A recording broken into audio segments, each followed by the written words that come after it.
Kalau ditanya, disampaikan oleh Pak Edi tadi ini integritas, saya cuma satu pertanyaan saya.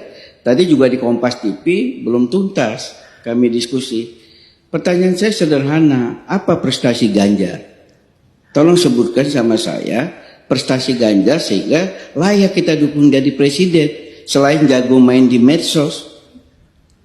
Nah, yang kedua, katanya kopi Pak Jokowi itu Ganjar. Itu kan asumsi kawan-kawan di Ganjaris. Asumsi yang lain kan belum tentu. Saya aja yang kader PDI Perjuangan menyampaikan belum tentu. Ya seperti Pak Edi Kuntadi ini, berapa lama kenal Eko Kuntadi ini, Edi Kuntadi anggota DPR ya. Berapa lama sudah kenal ada berapa lama udah kenal Pak Ganjar itu? Saya kenal dia 2004. Kita sama-sama dari DPR ya, terlibat pada saat dia mau jadi gubernur periode pertama.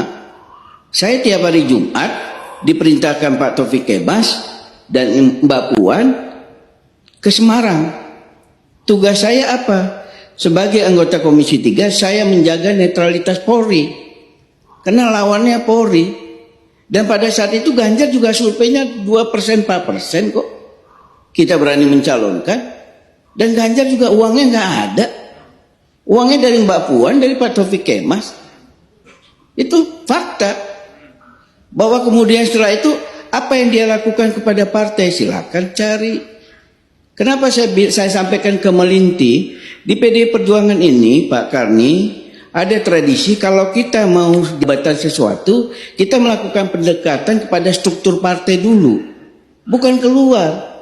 Misalnya Pak Ganjar dari ujung periode pertama itu kami sudah mencium itu. Tapi seyogianya dia melakukan pendekatan kepada DPC, tingkat kabupaten kota, DPD, terus kepala daerah. Jateng itu kan 72% kepala daerahnya dari PDI Perjuangan. Ya, itu dilakukan baru ke Jakarta. Bukan misalnya melalui elit-elit partai, kemudian keluar. Kemudian dibentuklah opini, termasuk survei, tokoh-tokoh, seakan-akan Ganjar lah yang paling cocok pengganti Pak Jokowi. Menurut saya belum tentu, belum teruji. Nah, saya baru dari Vietnam, Bang Karni. Saya mendampingi atlet gulat Indonesia. Mereka bertanding SEA Games karena saya ketua umum PGSI. Apa yang disampaikan oleh kawan-kawan KONI di Jateng, Pak Boni? Nggak ada kepeduliannya sama olahraga. Ganjar. Bahkan mereka sampaikan, Bang, asal abang tahu, waktu Ganjar, nggak ngomongnya nggak Pak Gub lagi, waktu Ganjar ke Papua, di Atpon, diteriakin orang presiden-presiden, itu by design, Bang. Dia nggak ke tempat atlet Jateng. Kan harusnya ke rakyatnya dong, Jateng. Itu saya baru dapat 2 minggu yang lalu loh. Waktu ketemu sama KONI Jateng. Nah, belum lagi kalau kita lihat, nah, saya nggak tahu Pak Eko ini tahu apa tidak gitu loh. Misalnya Ibu sudah 2 tahun yang lalu mengingatkan, kami ikut live itu. Ingat Rob, Pak Gub dibilang, itu bisa bahaya kalau kamu nggak hati-hati. Nggak diperhatikan kejadian. Semasuk tadi saya sampaikan, loh kalau memang berhasil Pak Ganjar, kenapa Jateng masuk 17 provinsi miskin? Kan itu pertanyaan-pertanyaan mendasar.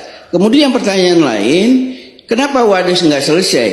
Sekedar diketahui Bang Karni, mayoritas aktivis yang mengadvokasi Wadas itu pendukung Ganjar periode kedua. Tapi mereka kecewa, udah jadi dilepein. Kemudian dia lihat ada rakyat yang teraniaya. Nah, soal-soal seperti ini kan masyarakat nggak tahu. Taunya framing yang dibuat seperti itu. Ya. Kemudian kalau kita lihat lagi sekarang ini sudah 4 tersangka kasus Bank Jateng. Ya. Di mana tanggung jawab gubernur? 4 tersangka kasus Bank Jateng yang dugaan kerugian negaranya 235 miliar. Ya. Nanti kalau rapat dengan Jaksa Agung saya juga akan tanyakan itu. Tersangka itu bagaimana ininya, dan itu yang periksa Kejagung, bukan Jateng. ya, langsung diambil alih oleh Kejagung. Nah itu yang kita harus lihat. Nah, soal-soal seperti itulah yang harus kita sampaikan. Saya berharap kita ini jangan salah mencari pemimpin. Ya. Kita jangan salah mencari pemimpin. Kita pilih pemimpin yang rekam bisa kita ketahui. Ini kan era digital. Jadi rekam jejaknya bisa kita ketahui. Justru karena era digital. Sebentar. Kan itu, nah nanti silakan dijawab satu persatu. Dari mulai apa prestasi Ganjar. Kemudian pertanyaan saya, relawan ini duitnya dari mana? Ya? Kenapa? Duitnya dari mana relawan-relawan ini?